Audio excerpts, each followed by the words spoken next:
Welcome to my YouTube channel. ಸ್ನೇಹಿತರೆ, ಇವತ್ತು ನಾವು KSET ಅಪ್ಲಿಕೇಶನ್ ಹಾಕುವುದು ಹೇಗೆ ಅಂತ ತೋರಿಸ್ಕೊಡ್ಬೇಕು ಬಂದಿದ್ದೀವಿ. ಸ್ನೇಹಿತರೆ, ಮೊದಲನೇದಾಗಿ ನಾವು KE ವೆಬ್ಸೈಟ್ಗೆ ಹೋಗಬೇಕಾಗತ್ತೆ. ನಾನು ಹಿಂದೆ ತೋರಿಸಿದಂಗೆ KE ಹೋಮ್ ಪೇಜ್ಗೆ ಹೋದರೆ KE ಹೋಮ್ ಪೇಜಲ್ಲಿ ಪ್ರವೇಶಾತಿಯಲ್ಲಿ ಕ್ಲಿಕ್ ಮಾಡಿದರೆ ನಿಮಗೆ ಕರ್ನಾಟಕ ರಾಜ್ಯ ಅರ್ಹತಾ ಪರೀಕ್ಷೆ ಅಂತ ತೋರಿಸುತ್ತೆ. 2026 ಅಂತ ತೋರಿಸುತ್ತೆ. ಅದರ ಮೇಲೆ ಕ್ಲಿಕ್ ಮಾಡಿದರೆ ಇಲ್ಲಿ 2 ಲಿಂಕ್ ಇದೆ. ಅದರಲ್ಲಿ ಕರ್ನಾಟಕ ಅರ್ಹತಾ ಪರೀಕ್ಷೆ ಆನ್ಲೈನ್ ಅರ್ಜಿ ಲಿಂಕ್ ಮತ್ತು ಅಧಿಸೂಚನೆ 2 ಇರುತ್ತೆ. ಆನ್ಲೈನ್ ಅರ್ಜಿ ಲಿಂಕ್ ಮೇಲೆ ನಾವು ಕ್ಲಿಕ್ ಮಾಡಬೇಕಾಗತ್ತೆ. ಕ್ಲಿಕ್ ಮಾಡಿದರೆ ಈ ಥರ ಹೋಮ್ ಪೇಜ್ ಓಪನ್ ಆಗುತ್ತೆ. ಆ ಹೋಮ್ ಪೇಜಲ್ಲಿ ನಿಮಗೆ ನ್ಯೂ ರಿಜಿಸ್ಟ್ರೇಷನ್ ಹೊಸ ಬಳಕೆದಾರರು ಅಂತ ಇರುತ್ತೆ ಮತ್ತು ಲಾಗಿನ್ ಇರುತ್ತೆ. ಹೊಸ ಬಳಕೆದಾರನ ಕ್ಲಿಕ್ ಮಾಡಿದರೆ ನಿಮಗೆ ಈ ಥರ ಮೇನ್ ಪೇಜಲ್ಲಿ ನೀವು ಕರ್ನಾಟಕ ರಾಜ್ಯದಲ್ಲಿ ವ್ಯಾಸಂಗ ಮಾಡಿದ್ದೀರಾ ಪ್ರೌಢಮಂಡಲಿ ಅಂತ ಎಸ್ ಆರ್ ನೋ ಇರುತ್ತೆ. ನೀವು ಕರ್ನಾಟಕ ರಾಜ್ಯದಲ್ಲಿ ಓದಿದ್ರೆ ಎಸ್ ಕೊಡ್ಬೋದು, ಇಲ್ಲ ನೋ ಕೊಡ್ಬೋದಾಗುತ್ತೆ. ಎಸ್ ಕೊಟ್ಟು ನಿಮ್ಮ ರಿಜಿಸ್ಟರ್ ನಂಬರ್ನ ಟೈಪ್ ಮಾಡಿ ವೆರಿಫೈ ಅಂತ ಕೊಟ್ಟರೆ ನಿಮ್ಮ SLCಯ ಇಲ್ಲಿರುವಂಥ ನೇಮು, ತಂದೆ ಹೆಸರು, ಡೇಟ್ ಆಫ್ ಬರ್ತ್ ಆಗಲಿ, ತಾಯಿ ಹೆಸರಾಗಲಿ ಡಾಟಾ ಫ್ಲೆಕ್ಚ್ ಆಗುತ್ತೆ. ಡಾಟಾ ಏನು ಫ್ಲೆಕ್ಚ್ ಆಗಿರುತ್ತೆ ಒಂದ್ಸರಿ ಆ ಡೀಟೇಲ್ಸ್ ಎಲ್ಲ ಚೆಕ್ ಮಾಡಿಕೊಂಡು ಕೆಳಗಡೆ ಬಂದು ಡಿಕ್ಲರೇಷನ್ ಬಟನ್ ಇರುತ್ತೆ. ಆ ಡಿಕ್ಲರೇಷನ್ ಕ್ಲಿಕ್ ಮಾಡಿ ಕಂಟಿನ್ಯೂ ಕೊಟ್ಟರೆ ನಿಮಗೆ ಆಧಾರ್ ಅಥೆಂಟಿಕೇಷನ್ ಪ್ರೊಸೀಡ್ ಒಂದೊಂದು ಕೇಳುತ್ತೆ. ಅದನ್ನು ಡಿಕ್ಲರೇಷನ್ ಪ್ರೊಸೀಡ್ ಕೊಟ್ಟರೆ ನಿಮ್ಮ ಆಧಾರ್ ಸಂಖ್ಯೆ ಕೇಳುತ್ತೆ. ಆಧಾರ್ ಸಂಖ್ಯೆಯನ್ನು ಟೈಪ್ ಮಾಡಿ ಅದರದ ಡಿಕ್ಲರೇಷನ್ನ ಕ್ಲಿಕ್ ಮಾಡಿ ಕೆಳಗಡೆ ಬಂದರೆ OTP ಆಪ್ಷನ್ ಇರುತ್ತೆ, ಕಣ್ಣಿನ ಆಪ್ಷನ್ ಇರುತ್ತೆ, ಫೇಸ್ ಅಥೆಂಟಿಕೇಷನ್ ಇರುತ್ತೆ. ಅದರಲ್ಲಿ ನಿಮಗೆ OTP ತೊಗೊಂಡು OTP ಕೊಟ್ಟರೆ OTP ನಂಬರ್ ನಿಮ್ಮ ಮೊಬೈಲಿಗೆ ಬಂದಿರುತ್ತೆ. ನಿಮ್ಮ ಆಧಾರ್ ಕಾರ್ಡ್ ಸಂಖ್ಯೆಗೆ ಯಾವ ನಂಬರ್ಗೆ ಮೊಬೈಲ್ ನಂಬರ್ ಕೊಟ್ಟಿರ್ತೀರಲ್ಲ ಆ ನಂಬರ್ಗೆ OTP ಬಂದಿರುತ್ತೆ.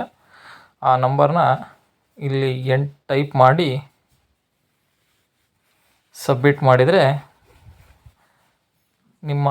ನಿಮ್ಮ ಡೀಟೇಲ್ಸ್ ಎಲ್ಲ ಶೋ ಆಗುತ್ತೆ. ಅಂದರೆ ನಿಮ್ಮ SLCಯಲ್ಲಿರುವ ಡೀಟೇಲ್ಸ್ ಶೋ ಆಗುತ್ತೆ. ನಂತರ ಅಲ್ಲಿ ನಿಮಗೆ ವಿದ್ಯಾರ್ಹತೆ ಕೇಳುತ್ತೆ. ನಿಮ್ಮ ವಿದ್ಯಾರ್ಹತೆ PG ಡಿಗ್ರಿ ಮಾತ್ರ ಆಪ್ಷನ್ ಇರುತ್ತೆ, ಅದನ್ನಷ್ಟೇ ಕ್ಲಿಕ್ ಮಾಡಬೇಕಾಗುತ್ತೆ. ನ್ಯಾಷನಾಲಿಟಿ ಕೇಳುತ್ತೆ, ಇಂಡಿಯನ್. ನಿಮ್ಮ ಮೇಲ್ ID ಅಂತ ಕೇಳುತ್ತೆ. ಮೇಲ್ ID ಟೈಪ್ ಮಾಡಿದರೆ OTP ಸೆಂಡ್ ಅಂತ ಕೊಟ್ಟರೆ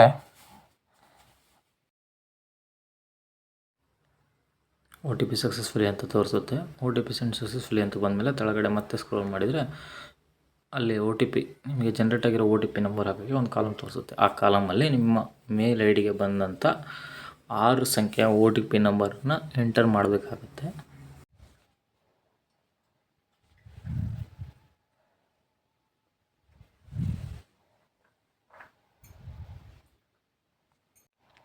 ಎಂಟರ್ ಮಾಡಿದ ಮೇಲೆ ವೆರಿಫೈ ಕೊಟ್ಟರೆ verified successfully, email ID verified successfully ಅಂತ ಬರುತ್ತೆ. ಓಕೆ ಕೊಟ್ಟು ಮತ್ತೆ ಸ್ಕ್ರೋಲ್ ಮಾಡಿದರೆ ನಿಮ್ಮ ಮೊಬೈಲ್ ನಂಬರನ್ನು ಕೇಳುತ್ತೆ. ನಿಮ್ಮ 10 ಡಿಜಿಟ್ ಮೊಬೈಲ್ ನಂಬರನ್ನ ಕ್ಲಿಕ್ ಮಾಡಿ ಸೆಂಡ್ OTP ಕೊಟ್ಟರೆ ಅಲ್ಲಿ ಮತ್ತೆ ಸಕ್ಸಸ್ಫುಲಿ OTP ಮೊಬೈಲ್ ಸೆಂಡೆಡ್ ಅಂತ ತೋರಿಸುತ್ತೆ.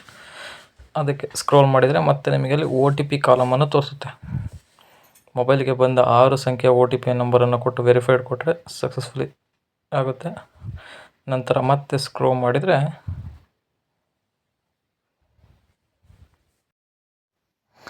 ಪಾಸ್ವರ್ಡ್ ಅಂತ ತೋರಿಸುತ್ತೆ. ಪಾಸ್ವರ್ಡ್ ಯಾವತ್ತೂ ಒಂದು ಬಿಗ್ ಲೆಟರು, ಸ್ಮಾಲ್ ಲೆಟರು, ಒಂದು ಫ್ಯೂಚರು, ನಂಬರು ಕೊಡಬೇಕಾಗತ್ತೆ.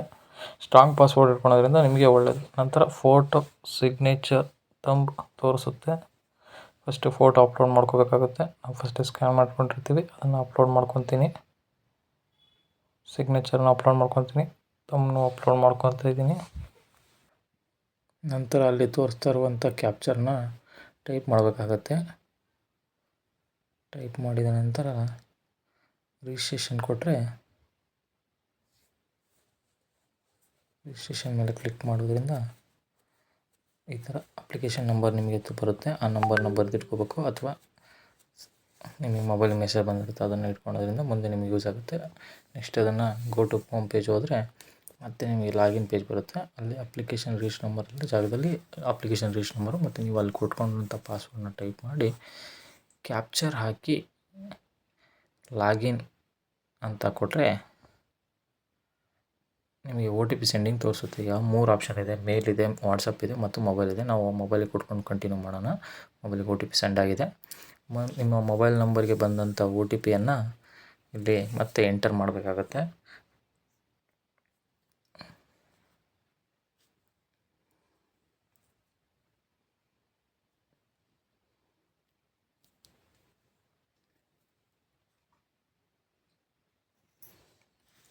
ಮೊಬೈಲ್ ನಂಬರ್ ಎಂಟ್ರಿ ಮಾಡಿ ವೆರಿಫೈಡ್ ಒ ಟಿ ಪಿ ಕೊಟ್ಟರೆ ವೆರಿಫೈಡ್ ಆಗುತ್ತೆ. ಒ ಟಿ ಪಿ ವೆರಿಫೈಡ್ ಆದಮೇಲೆ ಈ ಥರ ನಿಮಗೆ ಒಂದು ಹೋಮ್ ಪೇಜ್ ಸ್ಟಾರ್ಟ್ ಆಗುತ್ತೆ. KE30ಇಂದ ನೀವು ಸ್ಕ್ರೋಲ್ ಮಾಡ್ಕೊತ ಹೋದರೆ ನಿಮಗೆ ಏನೇನು ಡೀಟೇಲ್ಸ್ ಅಲ್ಲಿ ಹಾಕಿದಂಥ ನಿಮ್ಮ ಹೆಸರು, ತಂದೆ ಹೆಸರು, ಮೊಬೈಲ್, ಮೇಲ್ ಐ ಡಿ ಎಲ್ಲ ಓಪನ್ ಆಗಿರುತ್ತೆ. ಅಲ್ಲಿ ಏನು ಕೇಳುತ್ತಪ್ಪ ಅಂದರೆ ಅಡ್ರೆಸ್ ಕೇಳುತ್ತೆ. ನಿಮ್ಮ ಅಡ್ರೆಸ್ಸಲ್ಲಿ ನಿಮ್ಮ ಊರು, ಏರಿಯಾ, ಪಿನ್ ಕೋಡ್ ಎಲ್ಲ ಹಾಕಬೇಕಾಗುತ್ತೆ. ಫಸ್ಟು ಅಡ್ರೆಸ್ ಹಾಕಿ ಆಮೇಲೆ ನಿಮ್ಮ ಪಿನ್ ಕೋಡನ್ನು ಟೈಪ್ ಮಾಡಬೇಕಾಗುತ್ತೆ. ನಂತರ ಸ್ಟೇಟ್ ಕೇಳುತ್ತೆ, ಅಲ್ಲಿ ಕರ್ನಾಟಕ ಅಂತ ಸೆಲೆಕ್ಟ್ ಮಾಡ್ಕೋಬೇಕು. ಡಿಸ್ಟಿಕ್ಕಿಗೆ ಅಂತ ಬಂದಾಗ ನಿಮ್ಮದು ಡಿಸ್ಟಿಕ್ ಯಾವುದಾಗಿರುತ್ತೋ ಅದನ್ನು ಸೆಲೆಕ್ಟ್ ಮಾಡ್ಕೋಬೇಕಾಗುತ್ತೆ. ತಾಲೂಕು ಅದರೊಳಗೆ ಯಾವ ತಾಲೂಕು ಅದನ್ನು ಸೆಲೆಕ್ಟ್ ಮಾಡ್ಕೋಬೇಕು. ನಿಮ್ಮ ರಿಲಿಜನ್ ಹಿಂದೂ ಆದರೆ ಹಿಂದೂ, ಮುಸ್ಲಿಮ್ ಆದರೆ ಮುಸ್ಲಿಮ್, ಕ್ರಿಶ್ಚಿಯನ್ ಮಾಡ್ಕೋಬೇಕಾಗುತ್ತೆ. ಮದರ್ ಟಂಗ್ ಮಾತೃಭಾಷೆ ನಮಗೆ ಕನ್ನಡ ಆಗಿರೋದ್ರಿಂದ ನಾವು ಕನ್ನಡ ಕೊಡ್ಕೋಬೋದು, ಅಥವಾ ಅದರ್ಸ್ ಇದ್ದರೆ ನಿಮ್ದು ಯಾವುದಾದ್ರು ಕೊಡ್ಕೋಬೋದು. ಮ್ಯಾರಿಡ್ ಅನ್ಮ್ಯಾರಿಡ್ ಕೇಳುತ್ತೆ, ಮ್ಯಾರಿಡ್ ಕೊಟ್ಕೊಂಡು ಸೇವ್ ಮಾಡಿ ಕಂಟಿನ್ಯೂ ಮಾಡ್ತಾಯಿದ್ದೀನಿ. ನೋಡಿ ಫ್ರೆಂಡ್ಸ್, ನೆಕ್ಸ್ಟ್ ಕೊಡ್ತಾಯಿದ್ದೀನಿ. ನೆಕ್ಸ್ಟ್ ಕೊಟ್ಟಮೇಲೆ ನಿಮಗೆ ನೆಕ್ಸ್ಟ್ ಪೇಜಲ್ಲಿ ನಿಮಗೆ ರಿಸರ್ವೇಷನ್ ಕ್ಲೈಮ್ ತೋರಿಸುತ್ತೆ. ರಿಸರ್ವೇಷನ್ ಕ್ಲೈಮಲ್ಲಿ ಫಸ್ಟ್ ನಿಮಗೆ ಕೆಟಗರಿ ಅಂದರೆ ಯಾವ ಕ್ಯಾಸ್ಟಿಗೆ ಸಂಬಂಧಪಟ್ಟಿದ್ದು ರಿಸರ್ವೇಷನ್ ಕೇಳುತ್ತೆ. ರಿಸರ್ವೇಷನಲ್ಲಿ ನೀವು ಎಷ್ಟು ಕೊಟ್ಕೊಂಡ್ರೆ ನಿಮ್ಮ RD ನಂಬರನ್ನು ಟೈಪ್ ಮಾಡೋಕ್ಕೆ ಕೇಳುತ್ತೆ. RD ನಂಬರ್, ನಿಮ್ಮ caste certificate RD number enter ಮಾಡಿ ವೆರಿಫೈ ಕೊಟ್ಟರೆ ನಂಬರ್ ಬರುತ್ತೆ. ನಾವೀಗ ಜನರಲ್ ಅಂತ ಕೊಟ್ಕೊಂಡು ಕಂಟಿನ್ಯೂ ಮಾಡ್ತಾಯಿದ್ದೀನಿ. ನಂತರವಾಗಿ ನಿಮಗೆ ಸ್ಕ್ರೋಲ್ ಮಾಡಿದರೆ ಕೆಳಗಡೆ ನೆಕ್ಸ್ಟ್ ಅಂಗವಿಕಲ, ಹ್ಯಾಂಡಿಕ್ಯಾಪ್ಟ್ ಹೌದಾ ಅಲ್ವಾ ಅಂತ ಕೇಳುತ್ತೆ. ಹ್ಯಾಂಡಿಕ್ಯಾಪ್ಟ್ ಇದ್ದರೆ ಎಸ್ ಕೊಡ್ಬೋದು, ಇಲ್ಲಾಂದರೆ ನೋ ಕೊಟ್ಟು ಕಂಟಿನ್ಯೂ ಮಾಡ್ಬೋದು. ಅದಕ್ಕೆ ಸದ್ಯಕ್ಕೆ ನೋ ಕೊಟ್ಕೊಂಡು ಕನ್ಫರ್ಮ್ ಮಾಡ್ತಾಯಿದ್ದೀವಿ. ನಂತರ ಅಲ್ಲಿ ಅಲ್ಪಸಂಖ್ಯಾತ ಲಿಂಗತ್ವ, ಅಲ್ಪಸಂಖ್ಯಾತ ಕ್ಯಾಂಡಿಡೇಟ್ ನಾವು ನೋ ಕೊಟ್ಕೊತೀವಿ, ಅಂದರೆ ಥರ್ಡ್ ಜೆಂಡರ್ ಅಂತ ಕೇಳುತ್ತೆ. ಜೆಂಡರ್ ಆಪ್ಷನ್ ಆಗಿರೋದ್ರಿಂದ ನಾವು ನೋ ಕೊಟ್ಕೊಂಡು ಕಂಟಿನ್ಯೂ ಮಾಡ್ತಾಯಿದ್ದೀವಿ.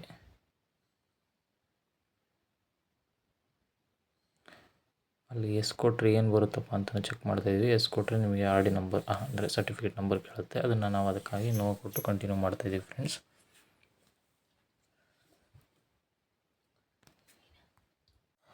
ನಂತರ ನಿಮಗೆ ಹಿಂದಿನ ವರ್ಷದಲ್ಲಿ KSET ವಿವರಗಳು ಅಂತ ಕೇಳುತ್ತೆ. ಅಂದರೆ ಹಿಂದಿನ ವರ್ಷ ನೀವು KSET ಎಕ್ಸಾಮ್ ಬರೆದಿದ್ದರೆ ಎಸ್ ಕೊಡಬೇಕಾಗತ್ತೆ, ಇಲ್ಲವಾದಲ್ಲಿ ನೋ ಕೊಡಬೇಕಾಗತ್ತೆ. ಎಸ್ ಕೊಟ್ಟರೆ ನಿಮಗೆ ಯಾವ ಸಬ್ಜೆಕ್ಟಲ್ಲಿ ಪಾಸ್ ಆಗಿದ್ರಿ, ಎಷ್ಟನೇ ಇಸ್ವಿಯಲ್ಲಿ ಅಂತ ರೀಚ್ ನಂಬರ್ ಎಲ್ಲ ಕೇಳುತ್ತೆ.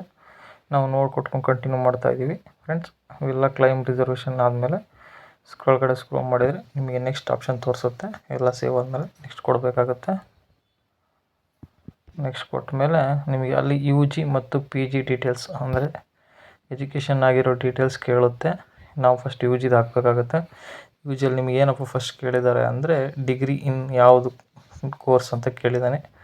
ಕೋರ್ಸ್ BA ಆದರೆ BA, BCom ಆದರೆ BCom, BSc ಆದರೆ BSc ಆದರೆ BCA. ನೆಕ್ಸ್ಟ್ ಕಾಲೇಜ್ ನೇಮ್ ಅಂದರೆ ನೀವು ಡಿಗ್ರಿಯನ್ನು ಯಾವ ಕಾಲೇಜಲ್ಲಿ ಮಾಡಿದ್ದೀರಾ ಅಂತ ಕೇಳ್ತಾನೆ. ಆಮೇಲೆ ಯೂನಿವರ್ಸಿಟಿಯನ್ನು ಕೇಳ್ತಾನೆ, ನೀವು ಯಾವ ಯೂನಿವರ್ಸಿಟಿಲಿ ಮಾಡಿದ್ದೀರಾ ಅಂತ. ಆ ಯೂನಿವರ್ಸಿಟಿ ನೇಮನ್ನ ಟೈಪ್ ಮಾಡಬೇಕಾಗುತ್ತೆ. ನಿಮ್ಮ ಡಿಗ್ರಿ ರೀಚ್ ನಂಬರ್ನ ಟೈಪ್ ಮಾಡಬೇಕಾಗುತ್ತೆ ಫ್ರೆಂಡ್ಸ್.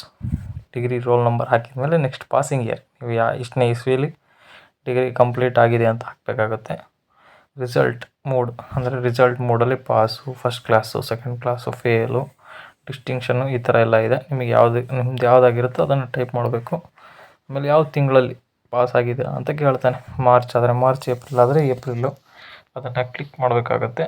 ಟೈಪ್ ಮಾಡಿ ಆಮೇಲೆ ಎಷ್ಟು ವರ್ಷ during course 2-3 degree almost 3 years ಬರೋದ್ರಿಂದ 3 ಇಯರ್ಸ್ ಕೊಟ್ಟಿರ್ತೀನಿ. ಟೋಟಲ್ ಎಷ್ಟು ಮಾರ್ಕ್ಸ್ ಅಂತ ಕೇಳ್ತಾನೆ. ಸ್ಕೋರ್ ಮಾರ್ಕ್ಸು, ಆಬ್ಜೆಕ್ಟಿವ್ ಮಾರ್ಕ್ಸಲ್ಲಿ ಮಾರ್ಕ್ಸು ನಾವು ಎಷ್ಟು ಮಾರ್ಕ್ಸ್ ಅಂತ ಹಾಕಿ ಸೇವ್ UG ಡೀಟೇಲ್ಸ್ ಅಂತ ಕೊಟ್ಟರೆ ಡಿಗ್ರಿ ಡೀಟೇಲ್ಸ್ ಸೇವ್ ಆಗುತ್ತೆ. ನೋಡಿ ಗ್ರೀನಲ್ಲಿ ಬಂದಿದೆ. ನಂತರವಾಗಿ PG ಡೀಟೇಲ್ಸ್ ಓಪನ್ ಆಯಿತು. ಅದೇ ಥರ ಸೇಮ್ ಕಾಲೇಜ್, ಕೋರ್ಸ್ ಮತ್ತು ಯೂನಿವರ್ಸಿಟಿ ಕೇಳ್ತಾನೆ. ನಾವು ಯಾವ ಥರ UGಗೆ ಏನೇನು ಹಾಕಿದ್ವಲ್ಲ, ಡಿಗ್ರಿ ನೇಮು, ಕೋರ್ಸ್ ನೇಮಿಗೆ MA, MCom, MSc, MCA ಅಂತ ಟೈಪ್ ಮಾಡಬೇಕಾಗುತ್ತೆ. ನೆಕ್ಸ್ಟ್ ನಿಮ್ಮ ಕಾಲೇಜ್ ನೇಮ್ ಅಂದರೆ ನೀವು MSc ಆದರೆ MA ಅಂದರೆ PGನ ಯಾವ ಕಾಲೇಜಲ್ಲಿ ಮಾಡಿದ್ದೀರಾ ಅಂತ ಅವರ ನೇಮನ್ನ ಟೈಪ್ ಮಾಡಬೇಕಾಗುತ್ತೆ. ಅದೇ ಥರ ಯೂನಿವರ್ಸಿಟಿ, ನೀವು PGನ ಯಾವ ಯೂನಿವರ್ಸಿಟಿಲಿ ಮಾಡಿದ್ದೀರಾ ಅಂತ ಟೈಪ್ ಮಾಡಬೇಕಾಗತ್ತೆ ಫ್ರೆಂಡ್ಸ್. ಅದರ ನಂತರ ರೋಲ್ ನಂಬರ್ ಅಂದರೆ ನಿಮ್ಮ PGಯ ರೋಲ್ ನಂಬರ್, ರಿಜಿಸ್ಟರ್ ನಂಬರ್ನ ಕೇಳುತ್ತೆ. ರಿಜಿಸ್ಟರ್ ನಂಬರ್ನ ಟೈಪ್ ಮಾಡಬೇಕಾಗತ್ತೆ. ಆಮೇಲೆ ಪಾಸಿಂಗ್ ಇಯರ್, PG ಪಾಸಿಂಗ್ ಇಯರ್ನ ಟೈಪ್ ಮಾಡಿ ರಿಸಲ್ಟ್ ಮೋಡಲ್ಲಿ ಮತ್ತು ಅದೇ ಥರ same first class, second class, pass, fail, distinction ಕೇಳುತ್ತೆ. ಅದರಲ್ಲಿ ಯಾವುದಾದನ್ನು ಕೊಟ್ಕೊಂಡು ಮತ್ತೆ ಮಂತ್ ಹಾಕಿದರೆ ಡ್ಯೂರಿಂಗ್ ಇಯರ್ಸ್ ಕೇಳುತ್ತೆ. ಡ್ಯೂರಿಂಗೇಷನ್ನು ನಿಮ್ಮದು ಕೋರ್ಸ್ ಎಷ್ಟು ವರ್ಷದ್ದು ಅಂದರೆ 1 ವರ್ಷ, 2 ವರ್ಷ, 3 ವರ್ಷ ಹಿಂಗೆ ಹಾಕಬೇಕಾಗತ್ತೆ. ಸೆಲೆಕ್ಟ್ ಮಾಡಿಕೊಂಡು ಎಷ್ಟು ಮಾರ್ಕ್ಸು ಅಂತ ಟೈಪ್ ಮಾಡಿ ಸೇವ್ PG ಡೀಟೇಲ್ಸ್ ಕೊಟ್ಟರೆ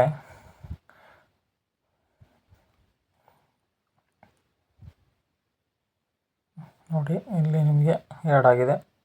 ಪಿ ಜಿದು ಪ್ಲಸ್ ಯು ಜಿದು ಎರಡೂ ಆ್ಯಡ್ ಆಗಿರೋದ್ರಿಂದ ನಿಮಗೆ ಅಲ್ಲಿ ಸ್ಕೋರು ಪಾಸಿಂಗ್ ಏನೇನಾದ್ರು ತಪ್ಪಾಗಿದ್ದರೆ ಅದು ಎಡಿಟ್ ಮಾಡ್ಕೊಳೋಕ್ಕೆ ಚಾನ್ಸ್ ಇದೆ. ಪ್ಲಸ್ ಡಿಲೀಟ್ ಮಾಡ್ಕೊಳೋಕೆ ಆಪ್ಷನ್ ಕೊಟ್ಟಿದ್ದಾನೆ. ನೀವು ಎಡಿಟ್ ಆದರೂ ಮಾಡ್ಕೋಬೋದು, ಡಿಲೀಟ್ ಆದರೂ ಮಾಡ್ಕೋಬೋದು. ನಾವೀಗ ಸೇವ್ ಆ್ಯಂಡ್ ಕಂಟಿನ್ಯೂ ಮಾಡ್ತಾಯಿದ್ದೀವಿ ಫ್ರೆಂಡ್ಸ್. ನೋಡಿ ಪಿ ಜಿನೂ ಗ್ರೀನಲ್ಲಿ ಬಂದಿದೆ. ಈಗ ಎರಡು ಆ್ಯಡ್ ಆಗಿರೋದ್ರಿಂದ ಸೇವ್ ಆ್ಯಂಡ್ ನೆಕ್ಸ್ಟ್ ಕೊಡ್ತಾಯಿದ್ದೀವಿ. ಸೇವ್ ಆ್ಯಂಡ್ ನೆಕ್ಸ್ಟ್ ಕೊಟ್ಟಮೇಲೆ ನಿಮ್ಮದು ಫೋಟೋ ಸಿಗ್ನೇಚರಲ್ಲಿ ಅಪ್ಲೋಡ್ ಮಾಡಿರ್ತೀವಿ ಫಸ್ಟ್ನೇ ಪೇಜಲ್ಲಿ. ಬಟ್ ನೀವಿಲ್ಲಿ ಏನಾದರೂ ಚೇಂಜಸ್ ಮಾಡ್ಕೊಳಂಗಿದ್ರೆ, ಫೋಟೋ ಕ್ಲಿಯರ್ ಇಲ್ಲ, ತಮ್ ಕ್ಲಿಯರ್ ಇಲ್ಲ ಅಂದರೆ ಚೇಂಜಸ್ ಮಾಡ್ಕೊಳೋಕೆ ಆಪ್ಷನ್ನು ಇರುತ್ತೆ. ಓಕೆ ಫ್ರೆಂಡ್ಸ್, ಬಟ್ ಕ್ಲಿಯರ್ ಇರೋ ಫೋಟೋಸ್ನೇ ಅಪ್ಲೋಡ್ ಮಾಡ್ಕೊಂಡ್ರೆ ನಿಮಗೆ ಮುಂದೆ ಹೆಲ್ಪ್ಫುಲ್ ಆಗಿರುತ್ತೆ. ಓಕೆ, ನೆಕ್ಸ್ಟ್ ಕೊಡ್ಕೋಬೋದು. ಇಲ್ಲಿ ಕೇಳುತ್ತೆ before proceed your name, father name, mother name ಎಲ್ಲ ಕರೆಕ್ಟ್ ಇದೆಯಾ, ಮ್ಯಾನ್ಯುವಲ್ ಎಡಿಟಿಂಗ್ ಏನಾದರೂ ಬೇಕಾ ಅಂತ ಕೇಳುತ್ತೆ. ಮ್ಯಾನ್ಯುವಲ್ ಎಡಿಟಿಂಗ್ ಏನಾರು ಇದ್ದರೆ ಮಾಡ್ಕೋಬೋದು. ಅಂದರೆ ನಿಮ್ಮ ಆಧಾರ್ ಕಾರ್ಡಲ್ಲಿ ನೇಮ್ ಬೇರೆ ಇದ್ದು ಆಧಾರ್ ಅಥೆಂಟಿಕೇಷನ್ ಆಗಿರುತ್ತೆ. ಹಾಗಾಗಿ ಸಬ್ಜೆಕ್ಟ್ ನಿಮ್ಮದು ಯಾವ ಸಬ್ಜೆಕ್ಟು, ಪಿ ಜಿ ಒಳಗೆ ಯಾವ ಸಬ್ಜೆಕ್ಟು, KSET ಯಾವ ಸಬ್ಜೆಕ್ಟ್ ಬರಿತೀವೋ ಸಬ್ಜೆಕ್ಟ್ನ ಸೆಲೆಕ್ಟ್ ಮಾಡಿಕೊಂಡು ನಂತರ ಎಕ್ಸಾಮ್ ಸೆಂಟರ್ ಕೇಳುತ್ತೆ. ಇದರಲ್ಲಿ ನಮ್ಮದು ಯಾವ ಸಬ್ಜೆಕ್ಟ್ ಅಂತ ಸೆಲೆಕ್ಟ್ ಮಾಡ್ಕೊಂಡ್ಮೇಲೆ ಕೆಳಗಡೆ ಎಕ್ಸಾಮ್ ಸೆಂಟರ್ ಸೆಲೆಕ್ಟ್ ಮಾಡ್ಕೊಳಕ್ಕೆ ಕೇಳುತ್ತೆ. ನಿಮಗಿಲ್ಲಿ ಬೆಂಗಳೂರು, ಬೆಳಗಾವಿ, ಬಳ್ಳಾರಿ, ದಾವಣಗೆರೆ, ಧಾರವಾಡ, ಕಲಬುರಗಿ, ಮಂಗಳೂರು, ಮೈಸೂರು, ಶಿವಮೊಗ್ಗ, ತುಮಕೂರು, ವಿಜಯಪುರ ಇರುತ್ತೆ. ನಿಮಗೆ ಯಾವ ಡಿಸ್ಟಿಕ್ ಬೇಕಾದರೂ ಆ ಡಿಸ್ಟಿಕ್ನ ಸೆಲೆಕ್ಟ್ ಮಾಡಿಕೊಂಡು ಪ್ಲೇ ಕೊಟ್ಕೊಂಡ್ರೆ ಸೇವ್ ಆ್ಯಂಡ್ ಸಕ್ಸಸ್ಫುಲಿ ಆಗುತ್ತೆ. ಅದನ್ನು ಓಕೆ ಮಾಡಿಕೊಂಡ್ರೆ ನೆಕ್ಸ್ಟ್ ಮುಂದುವರಿಸಿ ಅಂತ ಕೇಳುತ್ತೆ. ಮುಂದುವರಿಸ್ಬೋದು. ಅದಾದಮೇಲೆ ಇಲ್ಲಿ ನೋಡಿ ನಿಮಗೆ ಡ್ರಾಫ್ಟ್ ಅಪ್ಲಿಕೇಶನ್ ಪ್ರಿಂಟ್ ಅಂತ ಬರ್ತಿದೆ. ಅಪ್ಲಿಕೇಶನ್ PDF ಡೌನ್ಲೋಡ್ ತೋರಿಸುತ್ತೆ. ಬಟ್ ಈಗ ಸ್ವಲ್ಪ ಸರ್ವರ್ ಪ್ರಾಬ್ಲಮ್ ಇರೋದ್ರಿಂದ PDF ಡೌನ್ಲೋಡ್ ಆಗ್ತಾ ಇರಲ್ಲ. ಆದ ಕಾರಣ ನಾನು ಸೇವ್ ಆ್ಯಂಡ್ ಅಕ್ಸೆಪ್ಟೆಡ್ ಕೊಟ್ಟು ಕಂಟಿನ್ಯೂ ಮಾಡ್ತಾಯಿದ್ದೀನಿ ಫ್ರೆಂಡ್ಸ್. ಡಿಕ್ಲರೇಷನ್ ಸಬ್ಮಿಟ್ ಆದಮೇಲೆ ಪೇಮೆಂಟ್ ಆಪ್ಷನ್ ತೋರಿಸುತ್ತೆ. ಪೇಮೆಂಟ್ ಡೀಟೇಲ್ಸ್ ಒಳಗೆ ನಿಮಗೆ ನೋಡ್ತಾ ಇರ್ಬೋದು. ಇಲ್ಲಿ 750 ರೂಪಾಯಿ ತೋರಿಸ್ತಾ ಇದೆ. ನಾವು ಜನರಲ್ ಕೊಟ್ಟಿರೋದ್ರಿಂದ 750 ರೂಪಾಯಿ ತೋರಿಸುತ್ತೆ. SC/ST ಕೊಟ್ಟರೆ 500 ತೋರಿಸುತ್ತೆ. ಅದಾದಮೇಲೆ ನಿಮ್ಮ ಸ್ಕ್ಯಾನರಲ್ಲಿ ಸ್ಕ್ಯಾನ್ ಮಾಡಿ ಅಮೌಂಟ್ ಪೇಮೆಂಟ್ ಮಾಡಿದರೆ ನಿಮ್ಮ ಅಪ್ಲಿಕೇಶನ್ ಕಂಪ್ಲೀಟ್ ಆಗುತ್ತೆ. Payment receipt plus application form ಬರುತ್ತೆ. ಸಬ್ಮಿಟ್ ಮಾಡೋದ್ರಿಂದ ನಿಮ್ಮ ಅಪ್ಲಿಕೇಶನ್ ಕಂಪ್ಲೀಟಾಗಿ ಪ್ರಿಂಟ್ಔಟ್ ತಗೋಬೋದು. ಈ ಥರದ ಹೆಚ್ಚಿನ ವಿಡಿಯೋಗಳಿಗೆ ನಮ್ಮ ಚಾನಲ್ ಸಬ್ಸ್ಕ್ರೈಬ್